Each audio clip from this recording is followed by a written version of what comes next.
रात के 2 बज रहे थे और विराट मेघालय और असम बॉर्डर के बीच बढ़ने वाली किश्नोई नदी को पार कर रहा था। दूर दूर तक अंधेरा छाया हुआ था। एक गहरे सन्नाटे ने किश्नोई नदी को घेर कर रखा हुआ था और उसी नदी के ऊपर काले बादल मंडरा रहे थे, जिन्हें देखकर ऐसा लग रहा था कि किसी भी पल वो बरसने वाले हैं। नदी में घुटनों तक पानी था जो धीमी रफ्तार के साथ बहे जा रहा था। विराट के एक हाथ में मोबाइल का टॉर्च था तो दूसरे हाथ में साइकिल का हैंडल। विराट पैदल पैदल मोबाइल के टॉर्च की रोशनी के सहारे नदी पार कर ही रहा था कि तभी उसका मोबाइल बजने लग जाता है। विराट फोन उठाते हुए कहता है, हाँ वन्ना बोलो। मोबाइल के अंदर से एक औरत की आवाज सुनाई देती है। कहाँ तक पहुंचे आप जी? किश्नोई नदी तक पहुंच गया हूँ वन्ना, बस ये किश्नोई नदी पार की और फिर मैं सीधे तुम्हारे पास। वन्ना की घबराते हुए आवाज सुनाई देती है। क्या कहा? किश्नोई नदी पार कर रहे हो आप?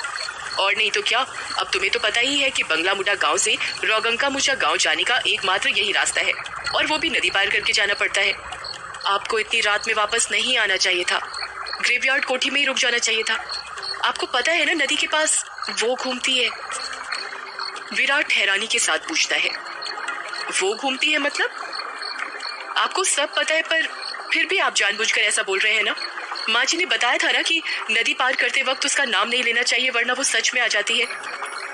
वंदना, तुम भी ना कहाँ माँ की बातों में आ गई। लगता है माँ ने तुम्हें भी यक्षिणी की कहानी। विराट अपनी बात पूरी करता उससे पहले ही वंदना घबराते हुए कहती है, चुप हो जाओ जी। हे काली माँ, मेरे पति की रक्षा करना और अनजाने में इनसे जो अनर्थ हुआ है उसके लिए माफ कर देना। अब ये कभी उसका नाम नहीं लेंगे। विराट हंसते हुए कहता है, क्या वंदना, तुम भी ना, ये यक्षिणी वक्षिणी कुछ नहीं होती, समझी तुम? ये सब बस मनगढ़ंत बातें हैं जो गांव वालों ने बनाई है और कुछ नहीं। आप नहीं मानते तो मत मानिए, पर मैं तो मानती हूँ। आप ना जल्दी से आ जाइए बस। हाँ वंदना, आ रहा हूँ, बस ये नदी तो पार कर लूँ पहले। अच्छा मैं रखती हूँ। अरे ऐसे कैसे? तुम्हें नहीं लगता तुम कुछ भूल रही हो? मैं भूल रही हूँ? क्या भूल रही हूँ? यक्षिणी के बारे में याद रख सकती हो, लेकिन ये याद नहीं रख सकती कि आज हमारी शादी की सालगिरह है। गलती हो गई जी, माफ कीजिएगा। आपकी फिक्र में तो मैं भूल ही गई थी। विराट मुंह बनाते हुए कहता है, अब भूल गई थी तो उसकी सजा तो मिलेगी तुम्हें। सजा के लिए तैयार रहना। वंदना प्यार से पूछती है, अच्छा तो क्या सजा देंगे आप? तुम्हारी सजा ये है कि तुम्हें आज रात भर जागना पड़ेगा। वंदना शर्मा जाती है और शर्माते हुए कहती है, आप भी ना कैसी कैसी बातें करते हैं आप। अरे अपनी पत्नी से ऐसी बातें नहीं करूंगा तो किससे करूंगा? ठीक है, आ जाइए, मैं इंतजार कर रही हूँ आपका, जल्दी आना। वंदना फोन कट कर देती है और विराट वापस से नदी पार करने लग जाता है। अभी विराट ने 1-2 कदम ही आगे बढ़ाए थे कि तभी उसको पायल बजने की आवाज सुनाई देती है। विराट को लगता है कि उसके पीछे से कोई लड़की भागते हुए निकली हो। पायल की आवाज सुनकर विराट जहां पर था वहीं पर रुक जाता है और पीछे मुड़कर देखने लग जाता है। जब वो पीछे मुड़ता है तो सिवाय अंधेरे के उसे कुछ दिखाई नहीं देता। उसके पीछे कोई नहीं था। ये वंदना भी ना यक्षिणी का नाम लेकर मेरे मन में उसका वहम डाल दिया और वही वहम डरा रहा है अब मुझे। और वैसे भी मैं तो खुद यक्षिणी से मिलना चाहता हूँ। बड़े चर्चे सुने हैं उसके, सुना है बड़ी खूबसूरत है। इतना कहकर विराट वापस से आगे बढ़ने लग जाता है। विराट मुश्किल से अभी 1-2 कदम चला ही था कि तभी उसे नदी के किनारे पर एक काला साया दिखाई देने लग जाता है।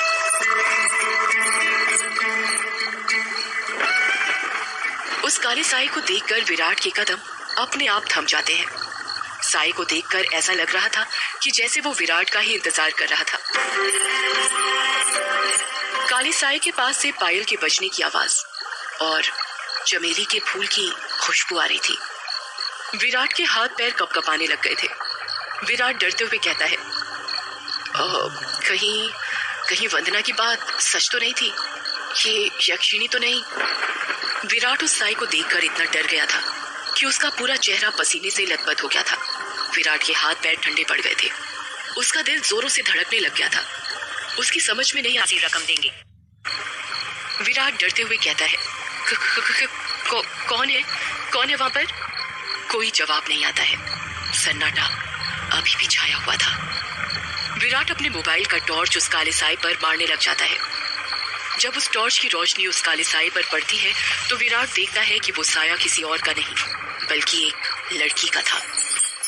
नदी के किनारे पर एक बहुत ही खूबसूरत लड़की खड़ी थी जिसकी उम्र करीब 24 साल और लंबाई 5 फीट 2 इंच थी। उसकी लंबी सी गर्दन, गुलाबी से होंठ, बाल खुले हुए जो उसकी कमर तक आते थे, उसका गोरा बदन और उसी गोरे बदन पर उसने काली साड़ी पहन रखी थी। वो लड़की किसी अप्सरा से कम नहीं लग रही थी। वो इतनी खूबसूरत थी कि कोई भी मर्द उसका रूप देखकर अपनी हदों को भूलकर उसकी बाहों में मदहोश होना चाहे। वो लड़की अपने हाथ से विराट को इशारा करते हुए अपने पास बुलाती है। उस लड़की को देखकर विराट भूल गया था कि यक्षिणी जैसी कोई चीज भी होती है। विराट अपनी साइकिल को वहीं पर छोड़ देता है और जल्दी जल्दी उस लड़की के पास जाने लग जाता है जैसे उसके बदन में कोई आग लग गई हो। विराट उस लड़की के पास जाकर उससे धीरे से पूछता है, कौन हो तुम और यहाँ पर क्या कर रही हो? क्या नाम है तुम्हारा? लड़की अपने चेहरे पर मुस्कान लाते हुए कहती है, नाम में क्या रखा है? जो रखा है काम में रखा है। कैसा काम? लड़की विराट की आंखों में देखते हुए कहती है, वही काम जो तुम घर पर जाकर अपनी पत्नी के साथ करने वाले थे। तुम उसे आज रात भर जगाना चाहते थे ना? क्या तुम मुझे नहीं जगाओगे? उस लड़की की आंखों में एक नशा सा था जिसे देखकर विराट सब कुछ भूल गया था। ऐसा लग रहा था जैसे वो उसके वश में आ गया हो। विराट भी उस लड़की की आंखों में देखते हुए कहता है, हाँ क्यों नहीं, मैं तुम्हें आज रात क्या कल परसों नरसों हमेशा जगा कर रखूंगा, कभी नहीं सोने दूंगा तुम्हें। इतना कहते ही विराट उस लड़की को अपने सीने से सटा लेता है और अगले ही पल दोनों नदी की रेत पर निर्वस्त्र पड़े हुए थे। दोनों के जिस्मों की गर्मी से रेत उनके शरीर पर चिपक गई थी। उस लड़की के बदन में से चमेली के फूलों की खुशबू आ रही थी। लड़की नीचे थी और विराट उसके ऊपर।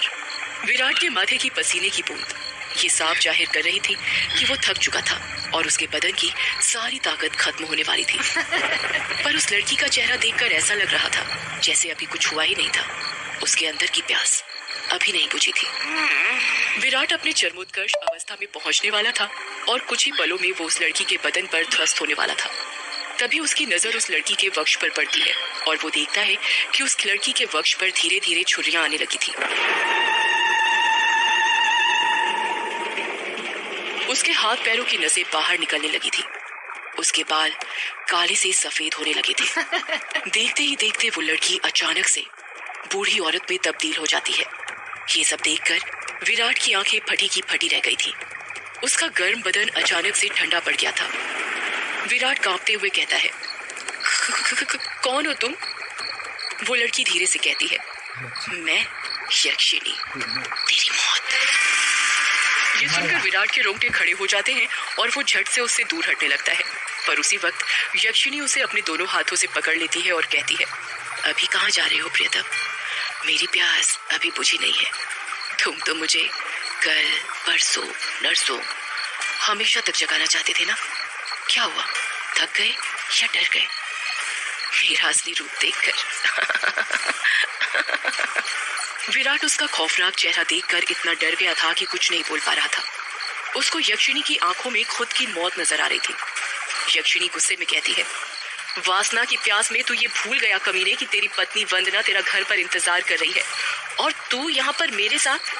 तुम मर्द कभी एक स्त्री से प्यार कर ही नहीं सकते। तुम्हारी हवस कभी खत्म नहीं होने वाली। इतना कहकर यक्षिणी अपना हाथ विराट के सीने पर रख देती है। यक्षिणी के लंबे लंबे काले नाखून थे जो चाकू की तरह पहले थे। विराट डरते हुए कहता है, नहीं नहीं, ऐसा मत करो।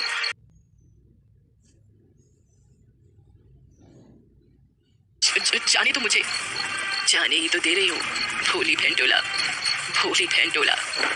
इतना कहकर यक्षिणी अपना हाथ विराट के सीने के अंदर घुसा देती है और उसी वक्त जोर से काले बादल गरजने लगते हैं और बारिश होने लगती है। विराट के शरीर का खून नाखूनों के सहारे यक्षिणी के शरीर में जाने लगता है। जैसे जैसे खून यक्षिणी के शरीर के अंदर जा रहा था वो वापस से जवान होती जा रही थी। यक्षिणी वापस से अपने पुराने रूप में आ गई थी और विराट का शरीर सूखकर सफेद पड़ गया था। उसके अंदर खून की एक बूंद तक नहीं थी पर उसकी धड़कनें अभी भी चल रही थी। यक्षिणी अपना मुंह विराट के कान के पास ले जाती है और फुसफुसाते हुए कहती है, राम रो न राम रो, राम राम रो। इतना कहकर यक्षिणी अपना खून से सना हाथ विराट के सीने से बाहर निकालने लग जाती है। जैसे ही यक्षिणी अपना हाथ विराट के सीने से बाहर निकालती है, विराट अपना दम तोड़ देता है, क्योंकि यक्षिणी के हाथ में विराट का दिल था जो सिकुड़ चुका था। अगले ही पल यक्षिणी विराट का दिल लेकर गायब हो जाती है, ठीक उस तरह जिस तरह बारिश की बूंदें। टाइपराइटर के बटन दबने की आवाज सुनाई दे रही थी। एक आदमी जो कि कोट पैंट पहना हुआ था एक बंद कमरे में सफेद टाइपराइटर के ऊपर कहानी टाइप कर रहा था। उस आदमी ने बड़ा सा गोल चश्मा पहना हुआ था। कमरे के